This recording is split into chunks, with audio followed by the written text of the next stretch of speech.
हमारी body language में हमारे हैंड्स का बड़ा अहम रोल होता है। जब भी हम कोई बातचीत कर रहे होते हैं, जब भी हम किसी से गुफ्तगू कर रहे होते हैं, जब भी हम कोई लेक्चर दे रहे होते हैं या स्पीच कर रहे होते हैं, तो हमारी जो बॉडी लैंग्वेज है उसमें हमारे हैंड्स का बहुत अहम रोल प्ले करते हैं। या जब भी इवन हम कोई इंटरव्यू दे रहे होते हैं, फर्स्ट ऑफ ऑल मैं बताऊंगा कि हमारी हैंड्स की कौन सी मूवमेंट जो हैं वो बड़ी अहम रोल प्ले करती हैं। ख़ास तौर पे जब आप कोई इंटरव्यू दे रहे हैं या किसी से बातचीत कर रहे हैं और अपने हैंड्स को आप रब कर रहे हैं या ऐसे कर रहे हैं, तो इसका मतलब ये है कि आप एंग्जाइटी का शिकार हैं, परेशान हैं। या जब भी आप कोई बंदा आपसे बात कर रहा हो या आप किसी से कर रहे हो और बात करते करते आप मुंह पे हाथ रख लो, जैसे बच्चे बात करते हैं, जब कोई वो बात छुपाना चाह रहे हैं या जो बात वो शेयर नहीं करना चाह रहे हैं उनकी ज़बान पर आ गई तो वो जल्दी जल्दी मुँह पे हाथ रख लेते हैं। तो इसका मतलब ये है कि वो बात को छुपाना चाह रहे हैं। या जब भी आपसे कोई बातचीत कर रहा हो और वो हैंड्स ऐसे कर ले, तो इसका मतलब ये है कि वो थोड़ा डिफेंसिव हो गया, या वो आपसे बातचीत करते हुए कंफर्टेबल फील नहीं कर रहा।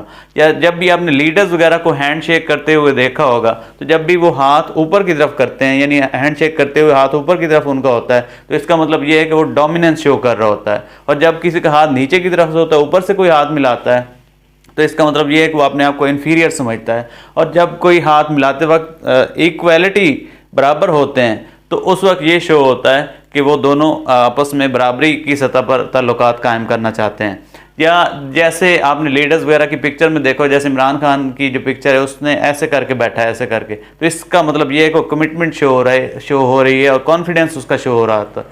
या जब भी आप कोई लिस्टिंग कर रहे होते हैं, यानी नंबर 1, नंबर 2, नंबर 3, तो उस वक्त आपकी उंगलियों से भी वो शो हो रहा होता है। या जब भी आप बता रहे होते हैं कोई हायर लेवल की बात या लोअर लेवल की बात, उस वक्त भी आपके हाथ की जो मूवमेंट है वो हो रही है। जब भी आप कोई चीज़ एक्सप्रेस कर रहे होते हैं तो आपके हाथ भी उसी तरह मूव कर रहे होते हैं, यानी मैं कोई चीज़ कहना चाह रहा हूँ, अगले को पेश करना चाह रहा हूँ।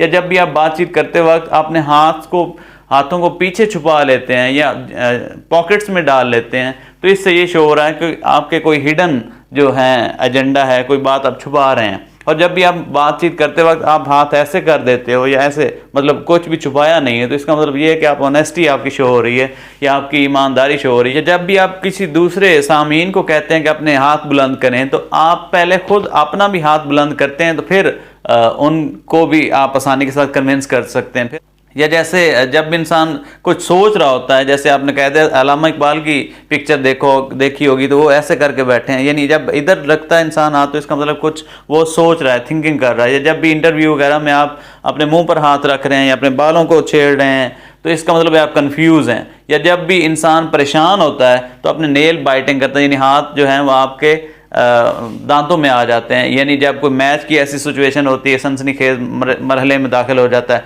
तो ज़्यादातर जो ऑडियंस हैं, देखने वाले, वो अपने नेल बाइटिंग कर रहे होते हैं, यानी अपने नाखूनों को अपने दांतों से काट रहे होते हैं। तो ये हमारी बॉडी में बहुत अहम रोल प्ले करते हैं हमारे हैंड जेस्चर जो हैं। तो इसलिए इनको हमें सीखना चाहिए और हर एक जो हैंड जेस्चर है उसका एक ख़ास मीनिंग होता है और उसको हमें पॉजिटिव इस्तेमाल करना चाहिए। और अगर हमें नहीं पता तो हमें इसके बारे में सीखना चाहिए। आपको बुक्स भी मिल जाएंगी, आप इंटरनेट से भी सीख सकते हैं।